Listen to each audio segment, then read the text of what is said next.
ఎండిపోయిన ఎముకలారా లెండి అంటే ప్రవచనం ఎత్తి ప్రవచించగానే ఏం జరిగిందో చూడండి. మనం క్లుప్తంగా వెళ్ళాలి కాబట్టి అక్కడ 7వ వచనంలో నేను ప్రవచించుచుండగా గడగడమని ధ్వని ఒకటి పుట్టెను.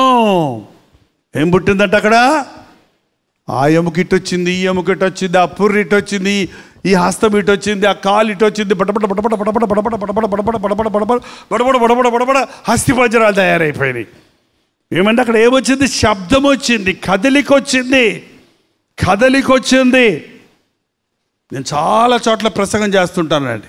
కొన్ని చోట్ల ప్రసంగం చేస్తున్నప్పుడు మనుషులు కదులుతూ ఉంటారు, చప్పట్లు కొడుతూ ఉంటారు, సమాధానం చెప్తూ ఉంటారు, ఆశతో వింటూ ఉంటారు. ఏంటంటే కొన్ని చోట్ల వాక్యం చెప్తుంటే స్తంభాల్లాగా కాంక్రీట్తో వేసిన బొమ్మల్లాగా అటాగా కూర్చుంటారు. వీళ్ళు చచ్చినోళ్ళ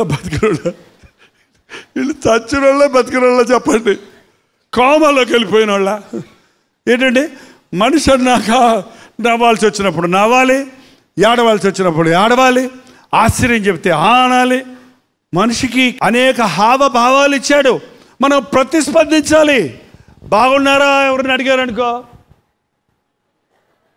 ఆనందన్నారా, ఎందుకు అలాగున్నారు, ఇంకా వాళ్ళతో ఎంతసేపు మాట్లాడతావు నువ్వు, ఏమన్నా ప్రయోజనం ఉందా చెప్పండి. కొన్ని మీటింగుల్లో నేను అప్పుడప్పుడు చమత్కారంగా నవ్విస్తా. నవ్వటం అంటే హాస్యం కాదు, ఇది హాస్యం అంటారు కొంతమంది, జోకులు అంటారు. జోకులు కాదు ఇవి, చమత్కారము. చిన్న చిటికెడు సంతోషం తెలియజేయడానికి నేను చేస్తుంటే కొంతమంది ఏదో ఉపమానం చెప్తే నవ్వితే పక్కన నవ్వకూడదు, చర్చిలో నవ్వకూడదట. ఎక్కడ నవ్వాలి మరి? సినిమా హాల్లో నవ్వాలి. ఎక్కడ నవ్వాలి మరి? టీవీ ముందు కూర్చొని అక్కడ గోల్ బొమ్మలు చూస్తూ నవ్వుతారు. దేవుని వాక్యం చూస్తే నవ్వొద్దా, ఏడవద్దా? మేము పిల్లల గ్రోవు వాయించితేమి కానీ మీరు నాట్యమాడరైతిరి, మేము ప్రలాపించితేమి కానీ మీరు రొమ్ము కొట్టుకొనరైతిని. ఈరోజు ఈ తరం వారిని దేనితో పోల్చాలి? గోలికాయలు అనుకునే పిల్లకాయల్లాగా ఉన్నారు అన్నాడు అన్న. బైబిల్లో ఉంది అది. స్పందించాలి. పాట పాడినప్పుడు నా యేసయ్యా అన్నప్పుడు మనస్ఫూర్తిగా సంతోషంతో చేతులు ఎత్తి పాడాలి. నేను పాపిని అన్నప్పుడు తల వంచి కన్నీటితో ప్రార్థన చేయడం నేర్చుకోవాలి. దేవుడు గొప్పవాడు అన్నప్పుడు ఆర్భాటంగా చప్పట్లు కొట్టి ఆయన్ని స్తుతించాలి. ప్రభువు నేను పాపిని అన్నప్పుడు రొమ్ము కొట్టుకొని వేధించాలి. ఆ స్పందన లేకపోతే నీవు జీవించుచున్నావన్న పేరు మాత్రం ఉన్నది కానీ నీవు మృతుడవే. మృతమైన భక్తి అండి ఎక్కడ చూసినా ఇవాళ. ఆచార భక్తి కూర్చోవటం, లేవటం, ఏదో 4 మాటలు అనటం, పరలోక ప్రార్థన చేయటం, ఆమెనని వెళ్ళిపోవటం అంతే. అది ప్రార్థనలో ముగింపండి, నమూనా. ప్రభువు నేర్పిన పరలోక ప్రార్థన అంటారు, అది పరలోక ప్రార్థన కాదు, అది ప్రభువు నేర్పిన. మనం పరలోకానికి వెళ్ళాక ప్రార్థన చేయాల్సిన అవసరమిక లేదు, ప్రసంగాలు వినాల్సిన అవసరమిక లేదు. అక్కడ ఆకలి లేదు, దప్పిక లేదు, చింత లేదు, కన్నూరు లేదు, వ్యాధి లేదు, రోగం లేదు, బాధ లేదు. ఇక ఎప్పుడు ప్రభు సన్నిధిలో కూర్చొని పాటలు పాడుతూ ఆనందించడమే. కొంతమందికి పాటలు అంటే ఇష్టం ఉండవు. ఇన్ని పాటలు పాడతారేంటి, ఎప్పుడు పాటలు పాడతారేంటి ఏంటండి? ఇక్కడ పాటలు ఇష్టం లేని అందరూ పరలోకం వెళ్తే ఏం చేస్తారు మీరు? 24 అవర్స్ పాటలే అక్కడ. ఎంతకాలం? 24 అవర్స్ దేవాది దూతలు, వరు కెరూఫులు, శరాపులు, దేవదూతలు, కోట్లకులు దేవదూతలు యెహోవా పరిశుద్ధుడు పరిశుద్ధుడు పరిశుద్ధుడు పరిశుద్ధుడు అని గాన ప్రతిగానాలు చేస్తూ ఉంటారట. పరలోకం వెళ్తామా? చూడాల్సినవన్నీ చూసేసి, తినాల్సినవన్నీ తినేసి, చేయాల్సినవన్నీ చేసేసి ముసలోడిని అయిన తర్వాత వెళ్తానన్నాడు ఒక ఆయన. ఏంటంటే ఎప్పుడంటే వెళ్ళేది? ఎప్పుడు పిలిస్తే అప్పుడు వెళ్ళాలి మనం సిద్ధంగా ఉండాలి. మరణం ఎప్పుడో తెలియదు, ప్రభు రాకడెప్పుడో తెలియదు. ఆయన వచ్చేటప్పటికి మనం సిద్ధంగా ఉండి ఆయన వచ్చినప్పుడు ఆయనతో పాటు ఎత్తబడి వధువు సంఘములో మనం ఉండాలి. అది క్రైస్తవ భక్తి సారం. 3 రోజుల భక్తి కాదు ఇది, 40 రోజుల భక్తి కాదు ఇది. మరణము వరకు నమ్మకముగా ఉండు, నేను నీకు జీవ కిరీటం ఇస్తానన్నాడు ప్రభు. ప్రవచనం ఎత్తి ప్రవచించేటప్పుడు గడగడమనే ధ్వని పుట్టింది. ప్రసంగం అయిన తర్వాత అండి మిమ్మల్ని ప్రార్థన చేయండి అంటాం. ప్రార్థన చేయండి అన్నప్పుడు సాధారణంగా దేవుడు మాకిచ్చిన భారంతో మేము జరిపిస్తున్న గెట్ టుగెదర్లు అన్నింటిలో చూసేది ఏంటంటే గొలోమని అందరూ నోరు విప్పి ప్రార్థిస్తారు. వాక్యాన్ని హృదయం మనకు అనునయించుకొని వారి బాధలు దేవునికి చెప్పుకుంటూ అందరూ ప్రార్థన చేస్తున్నప్పుడు ధ్వని ఉంటుంది. అక్కడ ఒక కదలిక ఉంటుంది, అక్కడ ఒక స్పందన ఉంటుంది, అక్కడ పరిశుద్ధాత్మడి కార్యాలు జరుగుతాయి. అలా లేకుండా ప్రార్థన చేయండి అంటే నువ్వు చెయ్యి నేను కళ్ళు పూసుకుంటానని గుదిబండల్లా కూర్చున్నాం అనుకో, అక్కడ ఏమి లేదన్నమాట, ఉజ్జీవమో లేదు. ఎప్పుడైతే యెహెజ్కేలు ప్రవచించాడో అక్కడ గడగడమని ధ్వని పుట్టింది, ఎముకలన్నీ కూడుకున్నాయి, చర్మం కప్పింది, మాంసం కప్పింది, అంత మహాసైన్యంలో నిలబడ్డారు. మనిషికి అన్నీ వచ్చేసాయి, కానీ ఏం లేదో తెలుసా? చచ్చినోడికి మనకి తేడా ఏంటి చెప్పండి చెప్తా. ఇప్పుడే చచ్చిపోయాడు ఒక ఆయన, ఆ చచ్చిపోయినోడి పక్కన నువ్వు నిలబడ్డావు, నీకు ఆయనకి తేడా ఉందా లేదా? ఏంటి తేడా? ఆయన కళ్ళు ఉన్నాయి, నీకు కళ్ళు ఉన్నాయి, ఆయన ముక్కు ఉంది, నీకు ముక్కు ఉంది, ఆయన నోరుంది, నీకు నోరుంది, చేతులు ఉన్నాయి, చేతులు అన్నీ ఉన్నాయి, ఏం లేదు? ప్రాణం లేదు. ప్రాణం లేకపోతే ఏం చేస్తారు? ఎంత ఇష్టమైన వ్యక్తి అయినా, మన భారతదేశంలో ఇల్లు కట్టించినోడే ఆయన పాపం, ప్రాణం పోయినంటే తీసుకొచ్చి ఎక్కడ పడుకోబెడతారు? బయట. అరే కట్టిందే నేను కదరా ఇల్లు అని లేచి కూర్చొని అడిగాడు అనుకో, ఎరా బయట వస్తాడు వేరు కదా, కట్టారంటే ఎట్లుంటుందండి? చచ్చిపోయినండి నేను మనిషికి ఏం పోయింది? విలువ లేదు. అంతవరకు నాన్న అమ్మ అన్నోళ్ళు ఇప్పుడు శవమేది, శరీరం ఏది అంటారు. ఎందుకంటే మనిషి విలువ ఎందులో ఉంది? ₹6.15 అంట. మనలో సల్ఫా ఉంది, ఐరన్ ఉంది, ప్రాస్పరస్ ఉంది, ఇవన్నీ కొన్ని ఖనిజాలు ఉన్నాయి, మట్టిలో నుంచి వచ్చింది కదా. అవి కొనాలంటే ₹6.25 అవుతాయి అంతే. కానీ మనిషిలో ఉన్న ప్రాణాన్ని పొయ్యాలంటే, మనిషిలో ఉన్న అవయవాలన్నీ పనిచేసేది చేయాలంటే కొన్ని కోట్ల మిలియన్ల డాలర్లు కావాలంట. అన్ని మిలియన్ల డాలర్లు పెట్టి మనిషిని చేసిన ప్రాణం పోయగలిగిన శక్తి ఎవరికి? ఏ సైంటిస్ట్కి, ఏ వైద్యుడికి, ఏ గొప్ప వ్యక్తికి లేదు. అందుకే ఒకడు సర్వలోకమును సంపాదించుకొని తన ప్రాణమును పోగొట్టుకుంటే వాడికి ఏమి ప్రయోజనం? అక్కడ మహాసైన్యంలాగా జనులు వచ్చేసారండి. ఎండిపోయిన ఎముకలన్నీ జనసమూహంగా మారింది, కానీ వాళ్ళల్లో జీవమో లేదు. అప్పుడు ప్రభు అన్నాడు యెహెజ్కేలుతో, చూడండి నెక్స్ట్ స్టెప్లో 37వ అధ్యాయము 9వ వచనములో 8 కూడా చదువుదాం చూడండి. నేను చూచుచుండగా నరములను మాంసమును వాటి మీదకు వచ్చెను, వాటిపైన చర్మము కప్పెను, అయితే వాటిలో జీవాత్మ ఎంత మాత్రము లేకపోయాను. అప్పుడు ఆయన నరపుత్రుడా, జీవాత్మ వచ్చినట్లు ప్రవచించుమని ఇట్లా నేను ప్రభువు యెహోవా సెలవిచ్చినదేమనగా, జీవాత్మ నలుదిక్కుల నుండి వచ్చి హతులైన వీరు బ్రతుకున్నట్లు వీరి మీదకి ఊపిరి విడుము. ఏం చేశాడండి?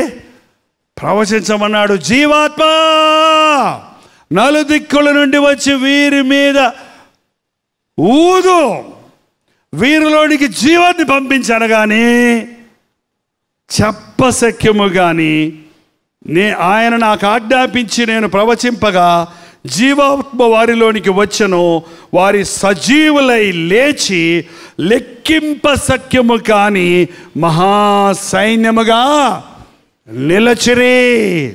చచ్చిన క్రైస్తవుల్లోనికి జీవం వస్తే, ఆచార క్రైస్తవుల్లోనికి జీవం వస్తే, క్రైస్తవుడిని చెప్పుకుంటూ పాపాల్లో ఉన్న వారికి పరివర్తన కలిగితే, యేసయ్య బిడ్డలను చెప్పుకుంటూ జీవితంలో ఏ విధమైన సమాధాన సంతోషాలు లేని స్థితిలో ఉన్నవారు, నిద్రమత్తులో ఉన్నవారు, నిర్లక్ష్యతలో ఉన్నవారిలోనికి యేసయ్యను తన ఆత్మను పంపిస్తే ఒక మహాసైన్యంగా లేచుతామండి.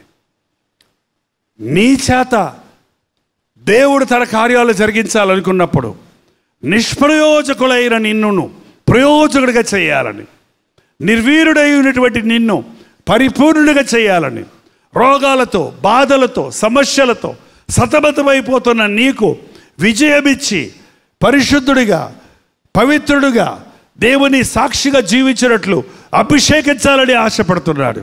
ఈ గుంటూరులో అలాంటి ఆత్మ కార్యాలు జరిగించాలని, అందులో నిన్ను దేవుడు ఉజ్జీవింపచేయాలని ఆశిస్తున్నాడు. నువ్వు నమ్మితే, నువ్వు సమర్పించుకుంటే, నువ్వు అడిగితే దేవుడు ఒక అద్భుతం జరిగిస్తాడు.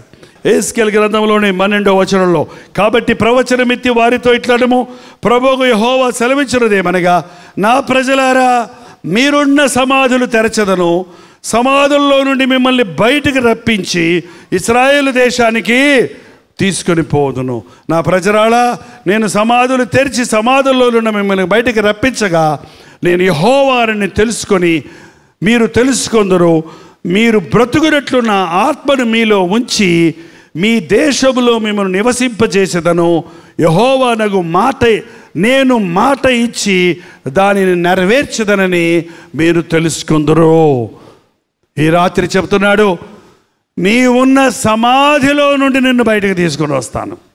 నీ ఉన్న సమాధి, అది అప్పుల సమాధో, అది జబ్బుల సమాధో, అది వేదనల సమాధో, అది దుఃఖపు సమాధో, నీవు బయటికి రాలేక ఆ బాధల నుండి, ఆ సమస్యల్లో నుండి, ఆ పరిస్థితుల్లో నుంచి బయటికి రాలేక పడి ఉన్న స్థితిలో నుండి నేను నిన్ను బయటికి తీసుకొస్తాను. ప్రార్థన చేయలేని పరిస్థితుల్లో నీవు ఉన్నావు. నీలోనికి నా ఆత్మను పంపించి ఉచ్చరింప సఖ్యము గాని మూలుగులతో చేయు ప్రార్థన నీకు నేను నేర్పిస్తాను. నీ బ్రతుకులో పోగొట్టుకున్న సమాధానమును, సంతోషమును, నీ బ్రతుకులో నీకు అవసరమైన గురిని నేను నీకు బయలుపరుస్తాను అని ప్రభు చెప్తూ ఉన్నాడు. నాకు తెలియదు ఇక్కడ ఎవరెవరు ఎటువంటి బాధల్లో వచ్చారో, ఎటువంటి సమస్యల్లో వచ్చారో, ఎటువంటి చిక్కుల్లో వచ్చారో, ఎవ్వరూ లేపలేని, ఎవ్వరూ సహాయం చేయలేని, ప్రభుత్వాల మీద ఆధారపడ్డ, అధికారుల మీద ఆధారపడ్డ, వైద్యుల మీద ఆధారపడ్డ, జరగనటువంటి కార్యాలు నీ జీవితంలో ఉన్నాయేమో. ఈ రాత్రి ప్రభు చెప్పే మాట ఏంటంటే, నేను నిన్ను స్వస్థపరుస్తాను, నేను నీకు సహాయం చేస్తాను, నేను నిన్ను లేవనెత్తుతాను, నీ దుఃఖ దినములు ఈ రోజుతో సమాప్తమైనవి, నేను నీకు తోడై ఉంటాను, ఇక మీదట నేను మిమ్మల్ని ఆశీర్వదిస్తాననే వాగ్దానాన్ని ఈరోజు ఈ గుంటూరులో చేరి వచ్చిన మనకి దేవుడు అనుగ్రహిస్తూ ఉన్నాడు. నమ్ముట నీ వల్ల అయితే నమ్మువానికి సమస్తమో సాధ్యము. లేచి నిలబడండి. ప్రార్థన చేస్తుండగా మీ హృదయాలు తెరిచి గడగడమని శబ్దం పుట్టినట్లు మీ నోటిలో నుండి దేవునికి మొరలిడండి. ప్రభువా, ఇది నా సమాధి, ఇది నా సమస్య, ఇది నా వ్యాధి, ఇది నా చిక్కు, ఇది నా అవసరత, నాకు సహాయం చేయమని నోరు తెరిచి ప్రార్థన చేయండి. ప్రతి ఒక్కరు చేతులెత్తి ప్రార్థన చేద్దాం. ఇది చాలా ప్రాముఖ్యమైన సమయం. ప్రభు నీ సమాధి తెరిచి నీ బ్రతుకులో ఉన్న దుఃఖముల నుండి నీకు విడుదల, నీ పాపపు చిక్కుల నుండి విడుదల. తాగుడనే సమాధిలో పడున్నావు. ఆ తాగుడు మానలేక నీవు ఎంతగానో నిన్ను నీవే హీనపరుచుకుంటున్నావు. ఒకవేళ ఆ తాగుబోతు మీ ఇంట్లో ఉంటే మీరు ప్రార్థన చేయండి. నీ భర్తను మార్చగలిగిన, నీ కుమారుడిని మార్చగలిగిన ప్రభు దేవుడు ఒక అద్భుతాన్ని జరిగిస్తున్నాడు. రెండు చేతులు పైకెత్తుదాం. నాతో పాటు ప్రార్థనలు ఏకీభవించండి. పరిశుద్ధుడా, ప్రేమగల తండ్రి, ఒకసారి నీ బిడ్డలు చూడు నాయన. నీ నామంలో వారు కూడి వచ్చి ఉండగా ప్రతి ఒక్కరిని చూడయ్యా. సాతాను కట్లలో ఉన్న వారిని నజరేయుడైన యేసుక్రీస్తు నామంలో విడుదల చేయించున్నాము తండ్రి. మా ఇంటిలో భర్త తాగుతున్నాడయ్యా, నా కుమారుడు తాగుతున్నాడయ్యా, మాకు సమాధానం లేదని వేధించారయ్యా. అలాగే ఎవరెళ్లలో తాగుబోతులు ఉన్నారో, ఎవరెళ్లలో తండ్రి తాగుబోతుగా ఉండి ఇంటిళ్ళ పాదికి వేదన కలుగు చేస్తున్నారో అట్టి వారిని నజరేయుడైన యేసుక్రీస్తు నామములో విడుదల చేయించున్నాము నాయన.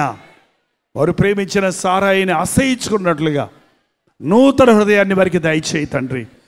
గర్భఫలం లేదని అందరూ ఎగతాళి చేస్తున్నారని ఎంతోమంది తల్లులు కుమిలిపోతున్నారయ్యా. గర్భఫలమే హోయచ్చు బహుమానం అన్నావు.